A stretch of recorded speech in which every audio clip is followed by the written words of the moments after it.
Ẹ̀yin tèmi ẹ jẹ́ ká gànù sí ẹ̀yin èèyàn mi eléyìí gangan náà ń pè ní ògbóná fẹ̀lifẹ̀li eléyìí náà ń pè ní for every gbas there's always gbas left and right ẹ̀yin èèyàn mi nǹkan tí ń ṣẹlẹ̀ o wàhálà ti dé láàrin Ìyábọ̀ Òjó pẹ̀lú Lizzy Anjorin ẹ̀yin èèyàn mi ẹ farabalẹ̀ ẹ wá nǹkan fìdílé tàbí kí ẹ fìdílé nǹkan bẹ́ẹ̀ ò ṣe máa gbọ́ nǹkan tí a ní sọ lórí ọ̀rọ̀ Ìyábọ̀ Òjó pẹ̀lú Lizzy Anjorin gẹ́gẹ́ bí ẹ ti mọ̀ yìí pé ṣáájú àti kọ́kọ́ sọ wípé Lizzy Anjorin ti jáde láti wá sọ̀rọ̀ láti wá bú Ìyábọ̀ Òjó tí ó ti padà pe orúkọ Ìyábọ̀ Òjó wípé tí nǹkan kan bá ṣẹlẹ̀ sí òun tàbí ọmọ òun àbí ọkọ òun wípé kí wọ́n di Ìyábọ̀ Òjó mú wípé kí wọ́n dì í mú dáadáa o wípé òun ló wà nídìí nǹkan tí ó bá ṣe òun ẹ̀yin èèyàn ṣe mọ̀ wípé láìpẹ́ ní ilé ẹjọ́ da ọ̀rọ̀ ẹjọ́ Lizzy Anjorin pẹ̀lú Ìyábọ̀ Òjó ni wọ́n dànù wípé àwọn ò lè ṣe ẹjọ́ náà àmọ́ ní báyìí o Ìyábọ̀ Òjó náà ti bínú jáde láti wá sọ̀rọ̀ sí Lizzy Anjorin ó ní wípé inú òun dùn gidigidi gan ní ọjọ́ òní wípé ọjọ́ tí òun ti ń dúró dè láti ọjọ́ tó ti pẹ́ wá òun gangan ni ó padà ṣẹlẹ̀ yìí ọjọ́ tí òun ti ń dúró dè ní wípé kí Lizzy Anjorin kí ó dá orúkọ òun nítorí wípé lákọ̀ọ́kọ́ nígbà táwọn délé ẹjọ́ tí wọ́n béèrè lọ́wọ́ Lizzy Anjorin nǹkan tí ó sọ ni wípé kò kí ń ṣe Ìyábọ̀ Òjó ni òun bá sọ̀rọ̀ ṣùgbọ́n ní báyìí tó rí wípé ilé ẹjọ́ ti dá ẹjọ́ wọn nù tí wọ́n ní wọn ò ṣẹjọ́ mọ́ ó ti wá jáde wá pe orúkọ Ìyábọ̀ Òjó tó pe orúkọ ìyá rẹ̀ àti ọmọ rẹ̀ ẹ̀yin èèyàn wa Ìyábọ̀ Òjó náà má ti bínú jáde o ó ní nǹkan tó fún ní agbára tó fi lè pe orúkọ òun tóun ti sọ fún wípé kò gbọdọ̀ pe orúkọ òun ṣùgbọ́n ó padà dá orúkọ òun kò ṣetán kó gbogbo evidence rẹ̀ papọ̀ kó jẹ́ káwọn lọ sí ilé ẹjọ́ nígbà kejì wípé ẹjọ́ alákọ̀ọ́kọ́ kò kí ń ṣe ẹjọ́ gangan òun kàn fi yẹn fa létí ni ṣùgbọ́n ní báyìí o àwọn ò gbé ẹjọ́ lọ sí Supreme Court èyí tí gbogbo wa mọ̀ sí ilé ẹjọ́ tó ga jùlọ ẹ̀yin èèyàn wa ǹjẹ́ Lizzy Anjorin ò ti wá wọ wàhálà báyìí ṣé Lizzy Anjorin ò ti dáràn lọ́wọ́ Ìyábọ̀ Òjó torí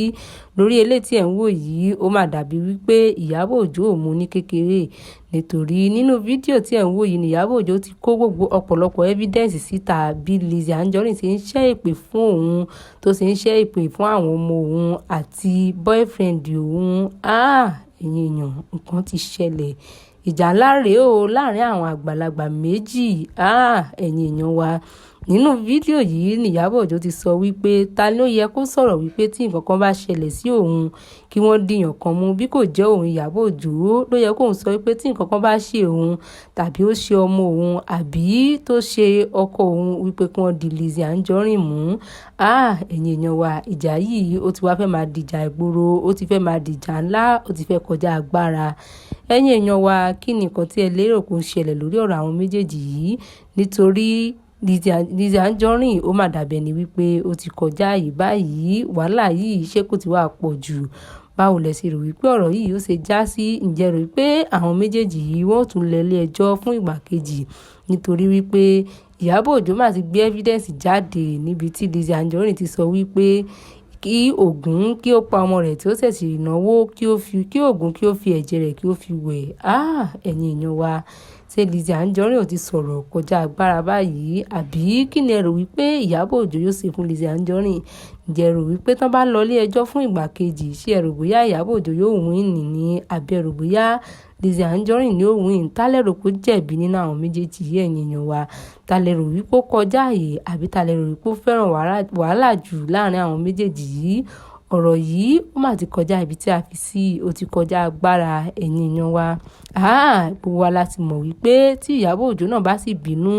òun náà ò kì í gbọ́ ó máa ń bínú lábìtán ni ẹ sì mọ̀ pé Lizzy Anjorin náà òun náà ò ní dákẹ́ kì í gbọ́ kì í gbà ní Lizzy Anjorin àwọn méjèèjì báyìí ta lẹ rò wípé yóò ní sùúrù fún èèyàn kan àbí ta lẹ rò wípé yóò jẹ́ kí àlàáfíà kí ó jọba láàrin àwọn méjèèjì nítorí ní báyìí Ìyábọ̀ Òjó mà ti ní wípé àwọn ń lọ ilé ẹjọ́ tó ga jùlọ òun ti ń dúró láti ọjọ́ tí ó ti pẹ́ wá wípé kí Lizzy Anjorin kí ó dárúkọ òun ṣùgbọ́n ní báyìí tí Lizzy Anjorin sì ti wá dá orúkọ òun inú ó ṣẹ̀ṣẹ̀ dùn nítorí wípé ẹjọ́ ṣẹ̀ṣẹ̀ fẹ́ bẹ̀rẹ̀ wàhálà ṣẹ̀ṣẹ̀ fẹ́ bẹ̀rẹ̀ gbogbo àwọn orúkọ tó ti ń pè látọjọ́ yìí tó ti ń sọ pé Ṣẹ̀pẹ̀tẹ̀rì Àdótòṣì Gistlover Faith Actress wípé kí Lizzy Anjorin jáde kó wá ṣàlàyé ẹni tó ń bá sọ̀rọ̀ tàbí ẹni tó ní ọ̀rọ̀ yẹn gangan ẹ̀yin èèyàn wa, Ìyábọ̀ Òjó ti bínú tán, wàhálà ti wà, nǹkan ti ṣẹlẹ̀. Tó ẹ̀yin èèyàn wa, lórí ọ̀rọ̀ àwọn méjèèjì yìí, nǹkan tí ẹ bá lérò lórí ọ̀rọ̀ Lizzy Anjorin pẹ̀lú Ìyábọ̀ Òjó, tàbí ẹni tẹ bá rò wípé ó jẹ̀bi, àbí ẹni tẹ bá rò wípé ó máa padà gba wàhálà, àbí tó máa padà gba àlàáfíà láàyè láàrin àwọn méjèèjì, ẹ̀yin èèyàn wa, ẹ jẹ́ ká pàdé ní comment section kí a lè fomi jomi tó rọrọ̀ lórí ẹ̀, kí a lè sọ̀rọ̀ lórí nǹkan tí ẹ lérò lórí ọ̀rọ̀ Lizzy Anjorin pẹ̀lú Ìyábọ̀ Òjó. Tó ẹ̀yin èèyàn wa, bó bá ṣe ń lọ, a ó tún máa fi tó yín létí o. Ó dàbọ̀.